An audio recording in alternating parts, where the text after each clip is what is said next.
Before we do the first formal parts of our meeting, why are we Gilbert? Because we couldn't find a place in Mesa. Once the library gets booked up, which is our first place of choice, then we're hunting. So last month we were up at Las Sendas, which is on the other side, practically in the river. And now tonight we're down here. We are here really at the sponsorship of our good friends in LD14. And I'd like to acknowledge Elizabeth Smith, the chair of Brown, sorry. Yeah, Elizabeth.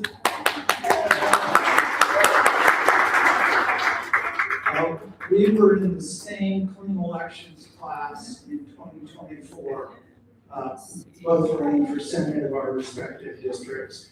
Though she did much better than I did on her percentage of the number of votes she got. So they made her chair, and that seems to happen.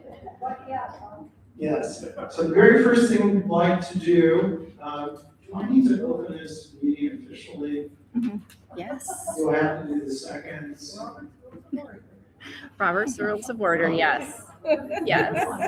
My anti-authoritarian streak is coming out of this meeting. Do I hear a motion to officially open this meeting?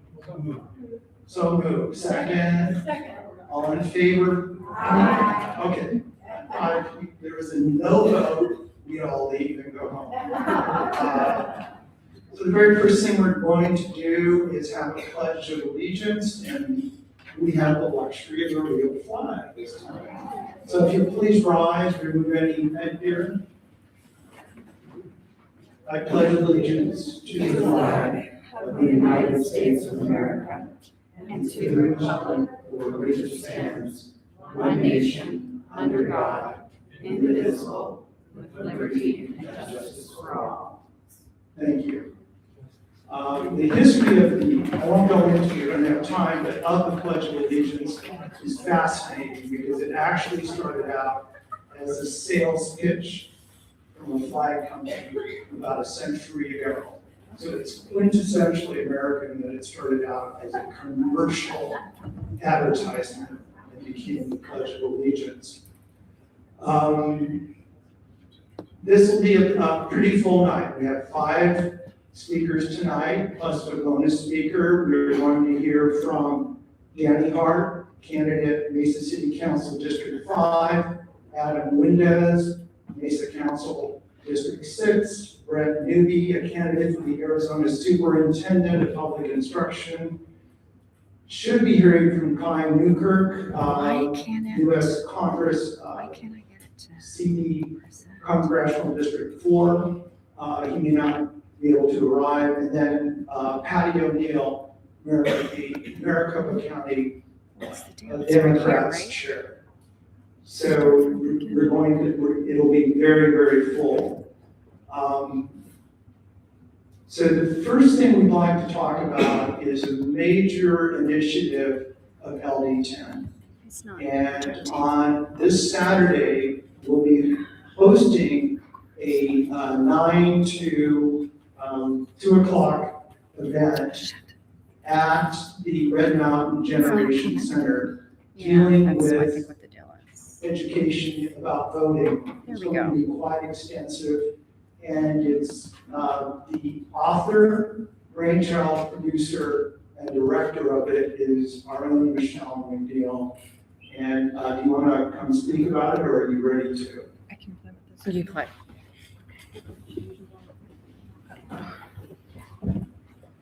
Hi, everybody. Thanks, Mike Robert. I'm Michelle McNeil. I'm your first vice chair in LD10. And I would second Robert's thank you to traveling to Gilbert. Kind of like the gypsy LD these days. Hi, you guys. So we have our first ever educational seminar coming up this Saturday. And I know on your chairs, we've got a little card here. If you scan it, you can register. It's a sliding scale registration. And this is going to be our first ever, like I said. It's going to be 5 hours. We will be providing lunch. We will not starve you. And we're going to have 4 sessions. There will also be candidates and community groups that we are aligned with that will be there. So it's going to be an interesting educational Saturday morning. And the first session is going to be basically how do the legislative districts line up in Arizona government. It's not an easy conversation because it's very multi-layered. And we want to make sure that we give you educational tools or the knowledge to become comfortable to talk about it with your neighbors going forward. The second session is going to be, Emily is coming from Maricopa County Democratic Party. You've seen her before. And Emily Wilson, and she's going to present our current land, our current voter land in our LD.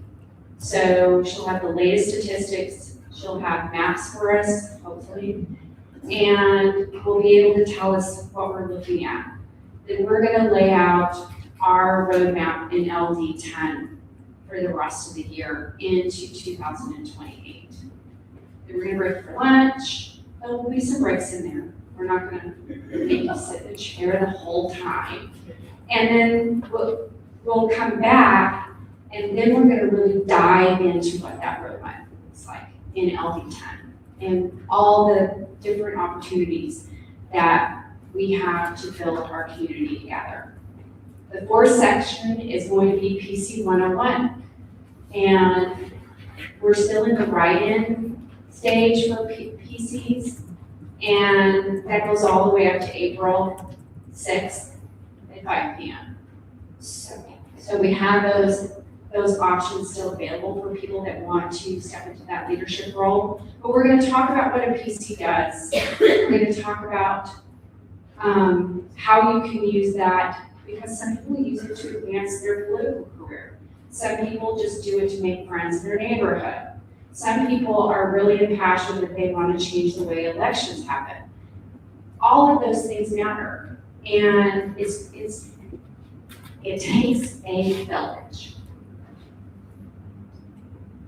So anyway, I don't know why I just had all talking. Anyway, sorry about that. Anyway, I think you're gonna really enjoy it, and we'll be doing things like this again, but it's gonna be our first time. So it'll be interesting. So I hope you come on Saturday. If you have any questions about it, we're here to answer. Yes, ma'am. Do you know how many people are signed up for it? So right now, we have 25 people. And we also have candidates, we also have auxiliary groups. They're not included in that. I'm just going to say that a lot of people don't register. Like we would like them to do, which is fine. And that's why we have a Senate table when you can vote, because we know that. And so it'll be easy.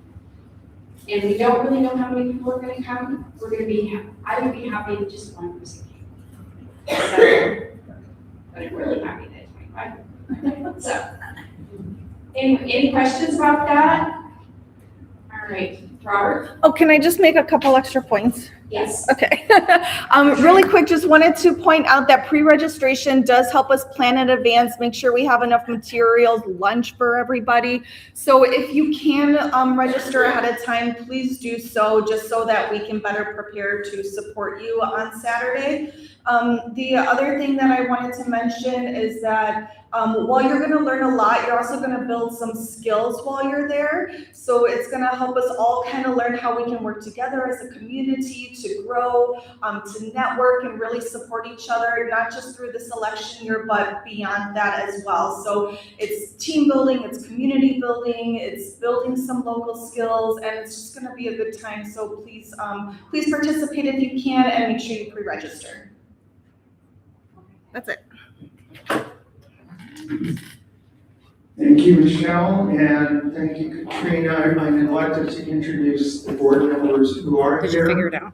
Michelle It's up is our first vice chair, I wasn't sure what slide. and a The passionate back one. person, as you can see, which I think we can all relate to that kind of passion and that aspiration for a strong community and a strong culture that's will move well into the future. Katrina Schaffner just spoke. Some of you will remember her as candidate for C5 against Biggs. It was, I think, an amazing campaign from my standpoint.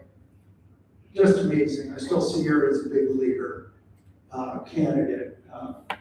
Well, compared to what I was doing, but I was still on low minors there. We are so glad to have her. And again, her own passion and her ability to articulate. Let's see, who else is here? Okay, Mary Cossack is one of our most productive volunteers and just all over LD10. If anybody is a champion at canvassing, it's Mary. She also spends time in Wisconsin, is active up there, so she brings back some of that upper Midwest energy back to here. I want to just provide a couple dates related to Saturday. On Thursday at 6 p.m. Online, there will be a training for anybody who wants to volunteer for the seminar. So just give you an idea of what's coming and what might be needed. And arrival for volunteers will be at 9 o'clock on Saturday. And Robert? No, 8:15. 8:15. We start at 9. 8:15 on Saturday for volunteers. Thank you, that makes a lot more sense. I was wondering about that as I was saying. No, you're fine. Unfortunately, with Mobilize, the start time, the lowest is 9 a.m. I see. And so we don't have any control over that. So that's why it makes canvases so interesting. Well, I learned something new. What is the point of this district? What are we working for? And what am I personally working for? Why did I get involved with this, with the board 3 years ago and go from kind of a close volunteer to treasurer, then a candidate, and then back to treasurer, and then on to chair? And I think we all feel this, is the need to build connections.